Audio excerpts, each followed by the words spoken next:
Right,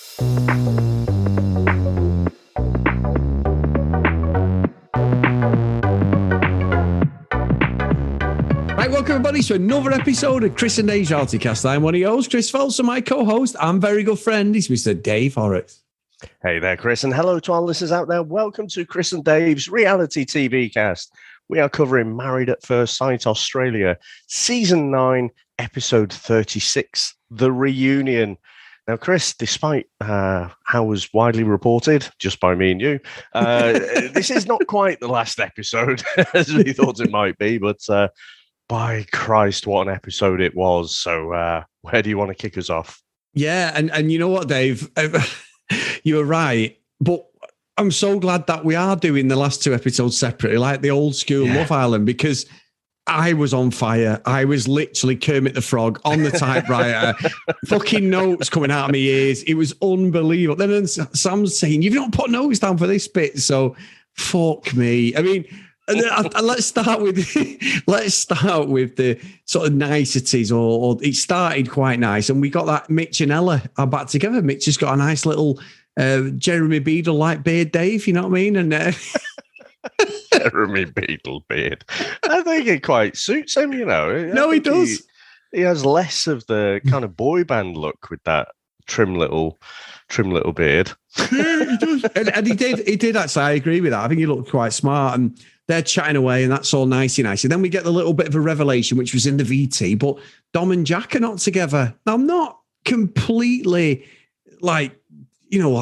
surprised by that revelation, because I said to you, and we both said it, that up until the point of where she dipped him out at the retreat, saying there was hardly any sex then, he hadn't had sex for 2 weeks. They weren't a couple, but that's when the whole Olivia thing happened, and then they united, and I think that's what the common ground was. It made them closer because it was them against the world, or how it felt with some of the people on the couch and that. But yeah, I mean, what did you think of that, Dave? Because it didn't really knock me for six or anything. I was like, all right, fair enough. Yeah, it's a little bit sad, and more sad because we'll get onto some of the nastier elements of this episode as well, and the nastier people, but they were reveling in it. They were like, oh, Dom and Jack. Oh, Jack, come on, tell us. Oh, it's so terrible, you know. Honestly, I think it's just one of those where it's a bit of a breakdown in communication. They're not the greatest communicators together.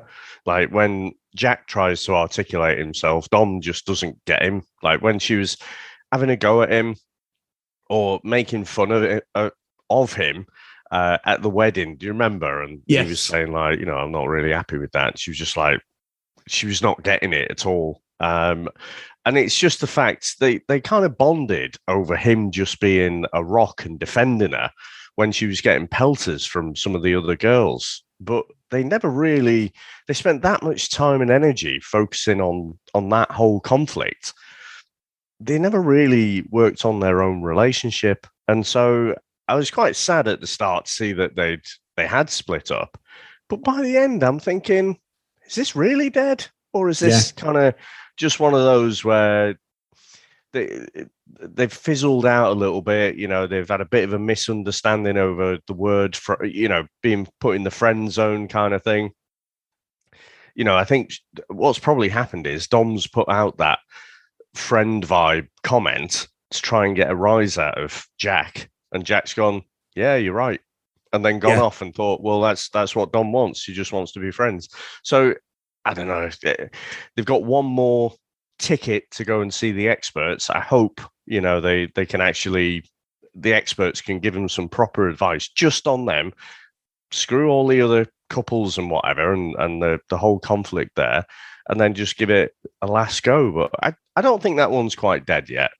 No, I don't. I think you're right. There's something that's gone awash there. And Jack was too sort of laid back anyway, wasn't he? Dom wants someone who's just going to rip her clothes off, and she wants that like proper love language stuff. She wants to touch, doesn't she, to be with him. She's very sexual. She said that. So you're right. It completely opposite ends. But you're right. I think that the analysis of that is exactly what you've said. The whole energy of their relationship was about basically fending everyone off. It was almost like, I remember like Jon Snow in Game of Thrones, Dave, on his own. They're all charging at him, and it's like, come on then, So, but you're right. But I tell you what, Dave, what I've loved in these the odd episode, he's been real good fun. But I think this last week, he's been so brilliant. He's Brent.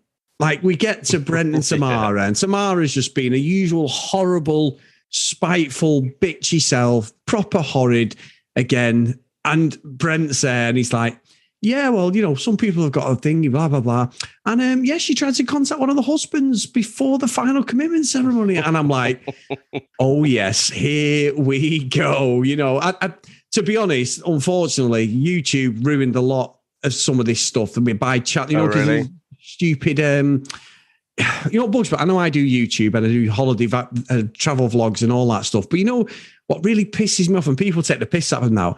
And them YouTube fucking headers, Dave, you know, the actual for a video, and someone's shocked, like, I stayed awake for 24 hours, and they're there like, oh, like the horrible, like, shot. I hate all that shit. But there was all these things when you put Married at First Sight in. So I sort of got wind of something a couple of weeks ago, but quick, I didn't watch it. I just flicked past it very quickly because obviously people love to ruin things for you.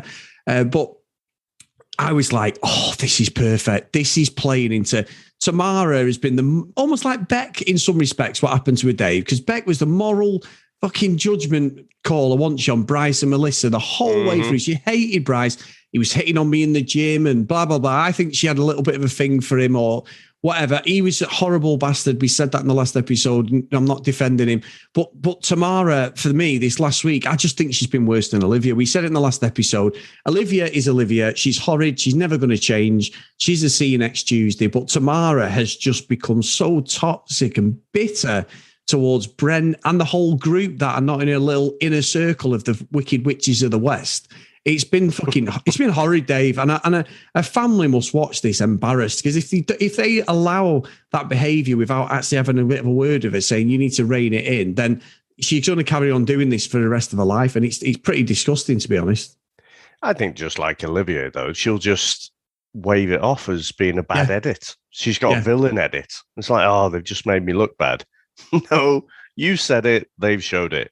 I don't buy into this whole, you know, they can't just make shit up, you know, and just completely put things out of context. She has been absolutely horrible. She's never been told, you know, or put in her place, or if she does, like Brent did, then she just waves it off like, I don't care for their opinion. Don't know where they're coming from.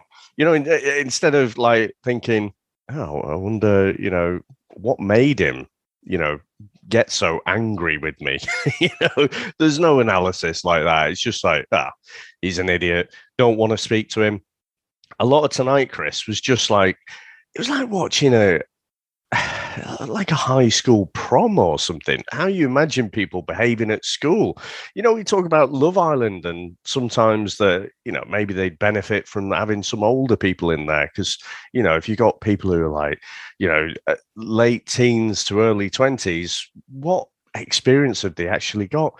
Well, this lot show us that actually a bit more experience doesn't really count for much, because they're all acting like, or not all of them, but some of them are just behaving like they've just come out of school. So, yeah, I agree. I think Tamara, in this last week in particular, has been worse than Olivia. I think Olivia has been consistent since the couple's retreat. She's horrible, absolutely horrible person. But Tamara has just got worse and worse.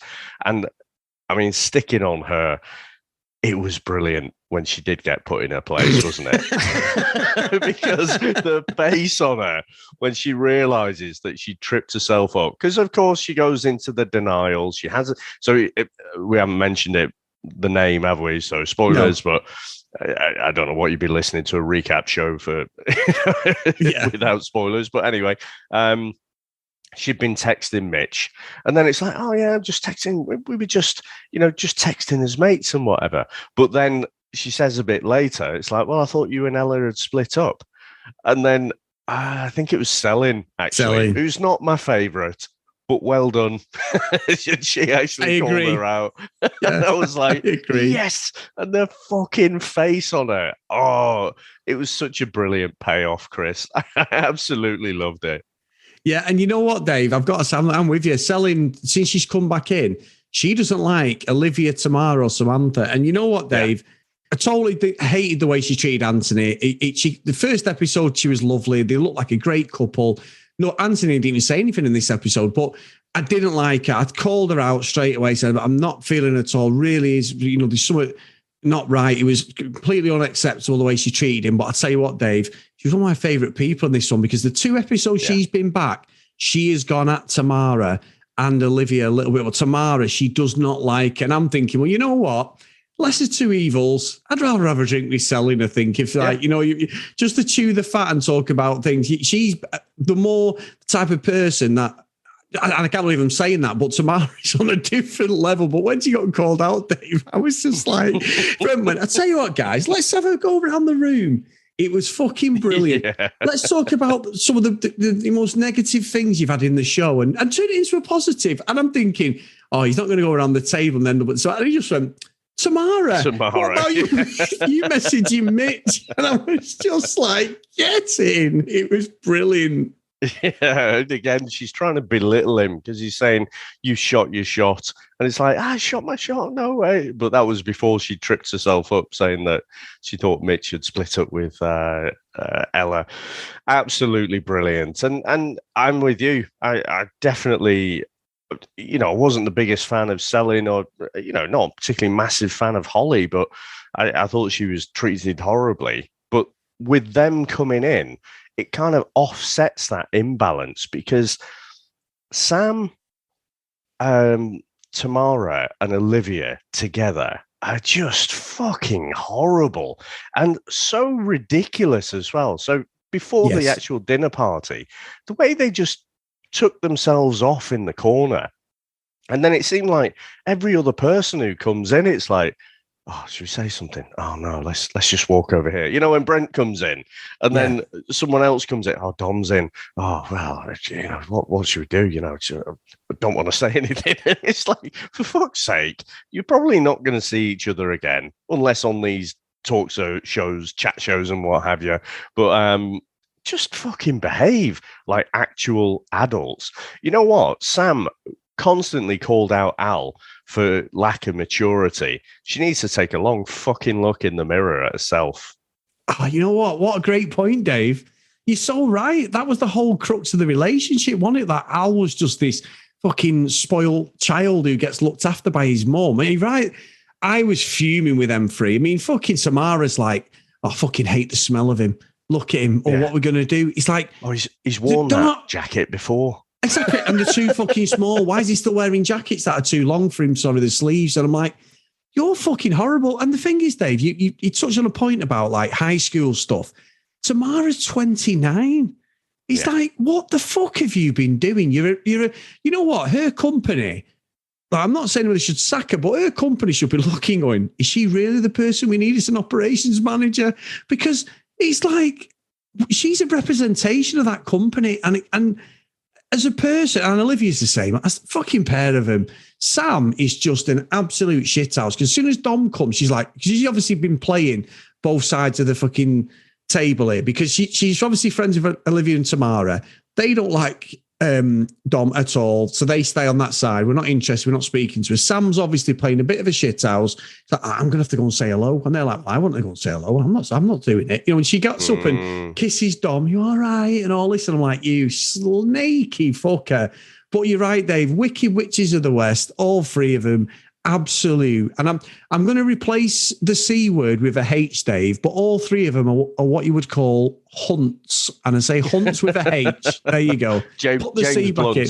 Yeah, James Blunts, all of them. Absolutely horrid people.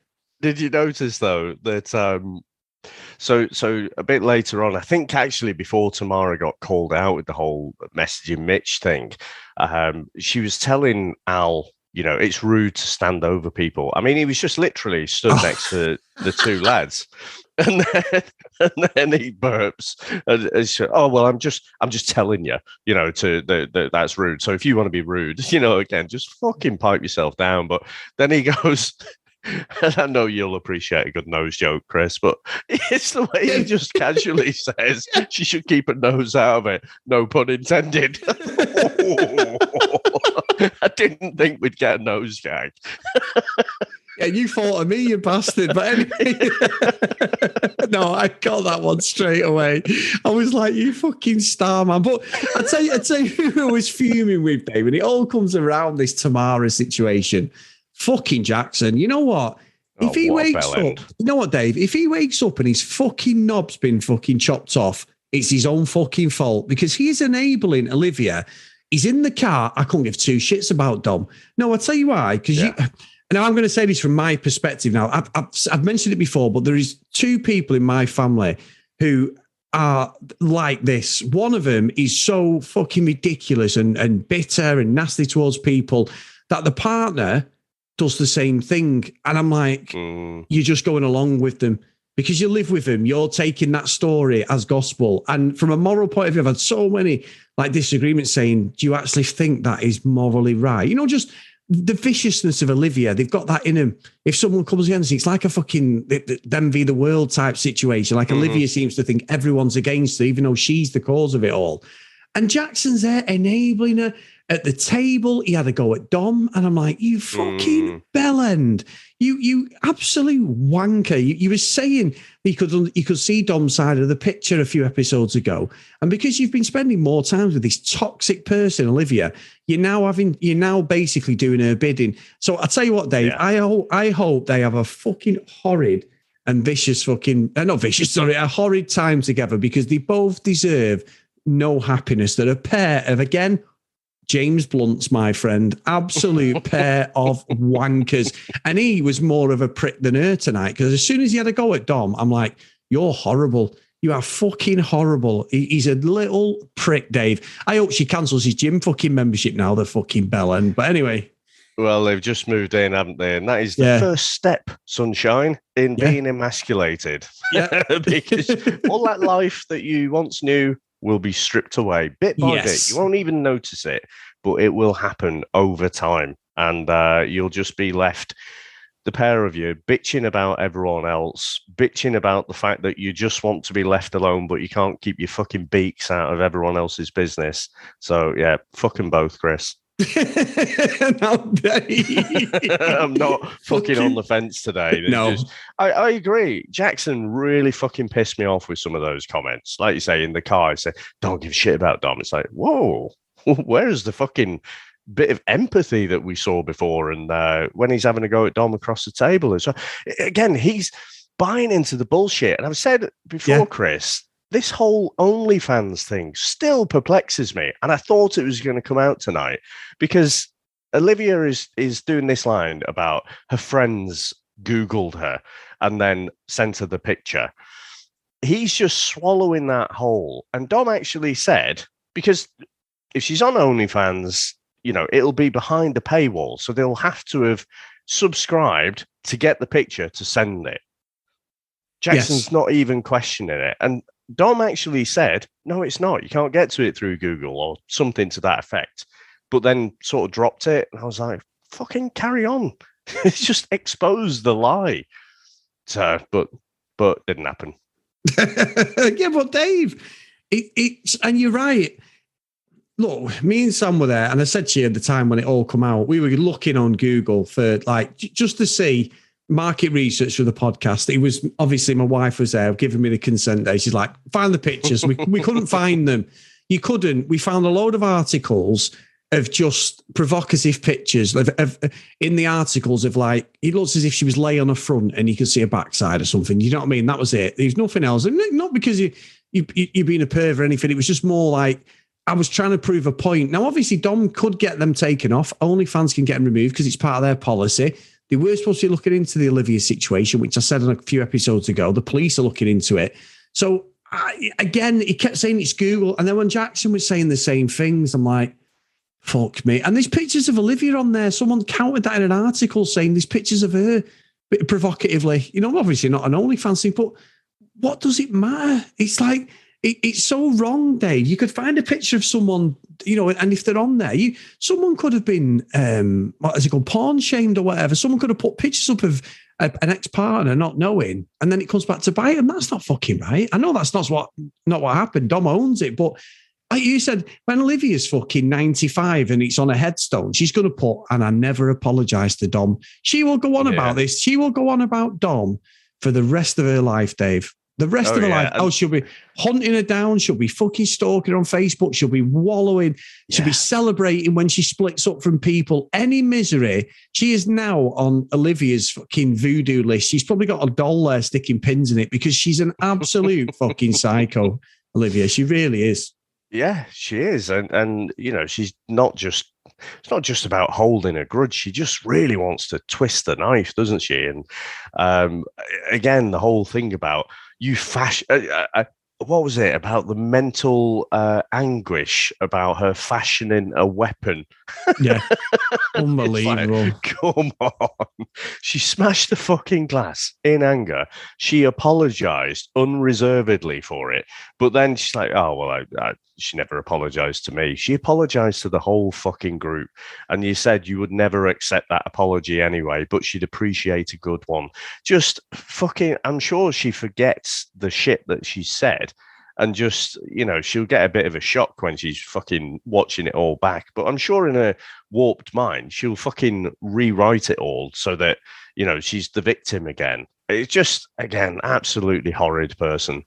Yeah, without a doubt. Now, Dave, I didn't think we'd get anyone else who could be just as bad as Olivia or Tamara. But no, we get Daniel and Carolina, who are probably, other than, say, Jackson and Olivia, whatever we think of them, the most stable couple, as in they live together. She's telling him she loves him. I couldn't work out what was going on here. They just came to fight, them two. Absolutely came in. And I'm sorry, but when you're sat as a couple saying, like, you know, Carolina, after a few dust-ups with Dion for me was fucking ace, by the way.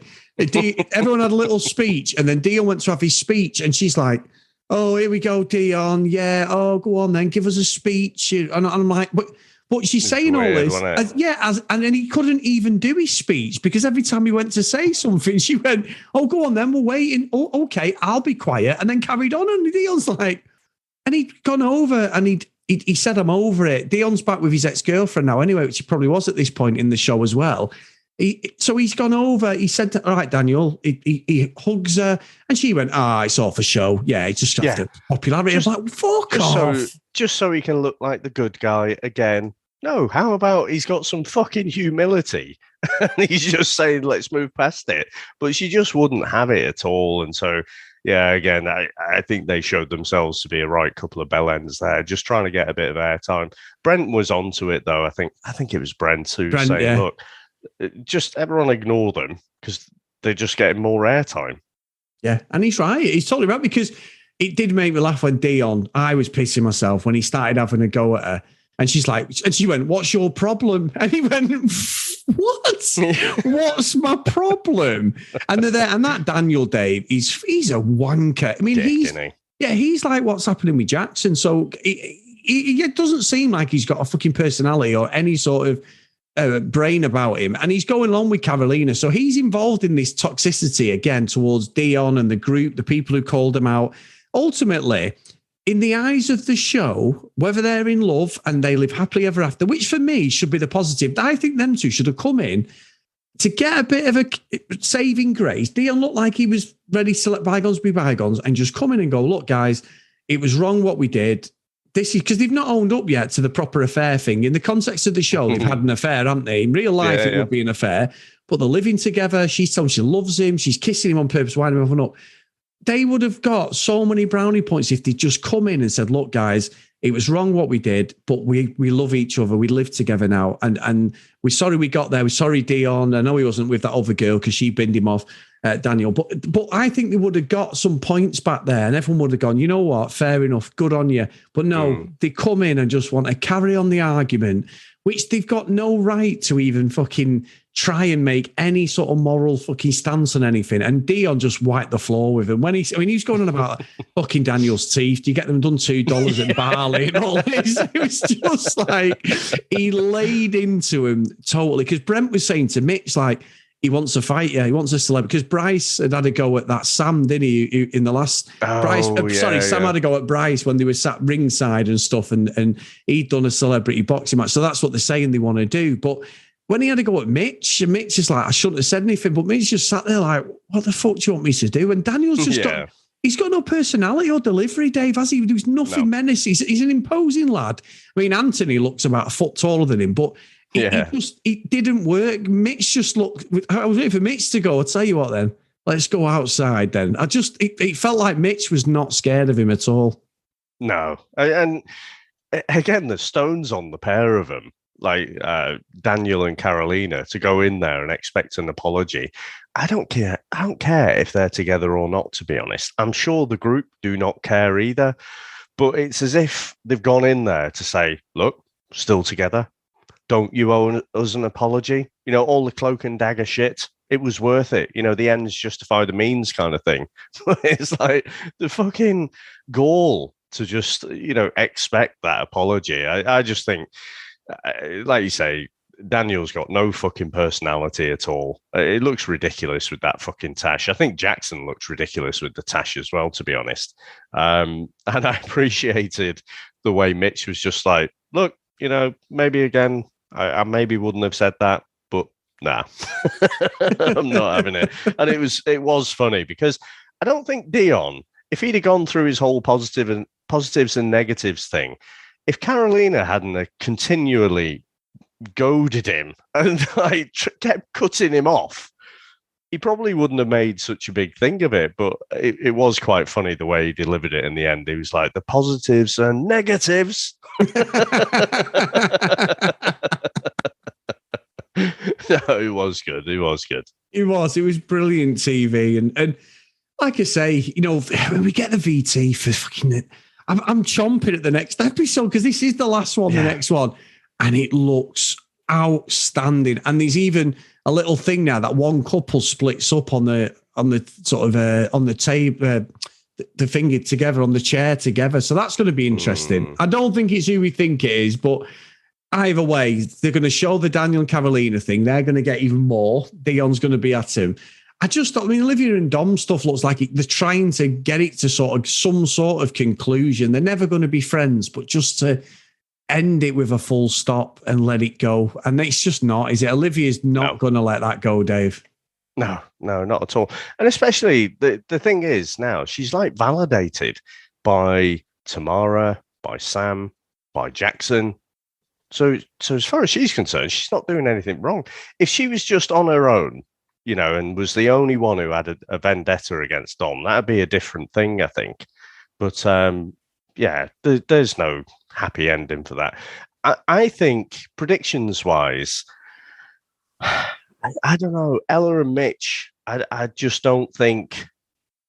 I know they've got back together, and I was quite happy. I didn't know about that, but if I was to have a bet, I'd have thought it's probably them who's going to end up splitting up. Yeah, I think so. And again, don't go on YouTube, guys, because there's plenty of thumbnails. That's what I meant before, Dave. Thumbnails to the videos. But there you go. Not them two, just, you know, about the show and the interviews. There's loads of interviews with the cast and everything afterwards and what they've done. That's because this was completed. The show finished in November, and I think they filmed the reunion stuff around January or going into Feb. So it's still weeks ago anyway. So there's a lot of interviews with the cast and everything. So no, I'm with you, Dave. This has been, without doubt, guys, the best reality show I've watched in a long time. I mean, the last Australian one was brilliant. The UK one was good. Love Island has not been the same, I don't think, for a couple of years, sadly, unfortunately. But this is, for me, been the best one I've watched in a long time. Yeah, 100%. It's the best one, Chris, since season 8. Yes. And we know how that one finished as well. So, you know, it has been really good to just break down this one episode. Like I say, just needs must with batching up the 4 episodes on a weekly basis before. But this one was amazing. I was honestly buzzing. I was exhausted after I watched it as well, because, you know, the emotional roller coaster that you go through. But I don't know. I think it's going to be plenty of ups and downs as well to go tomorrow as well. Yeah, me too. So, Dave, as always, if you want to contact us, guys, at CD Realitycast on social media, if you want to email us, cdrealitycast@gmail.com. And if you do want to support us a little bit more, get over to patreon.com/, CD Reality Cast. So today's roll call of honour is Ken Gustafsson, Lucky Lulu Green, Lauren, Hennessy, Susan, Priscilla, Dee Dee, Katie, Helen, Joanna, Zoe, Noreen, Brianna, Helen, Keith, and Michelle. So thank you so much for supporting us, guys, past and present. We do really appreciate it. So, Mr. Horrocks, I'm going to go and have a cold shower and get myself ready for tomorrow. Nice. All right, mate. Well, it's good to break this one down with you. Thanks a lot for chatting, and thanks to everyone out there for listening. I'll speak to you next time. Bye.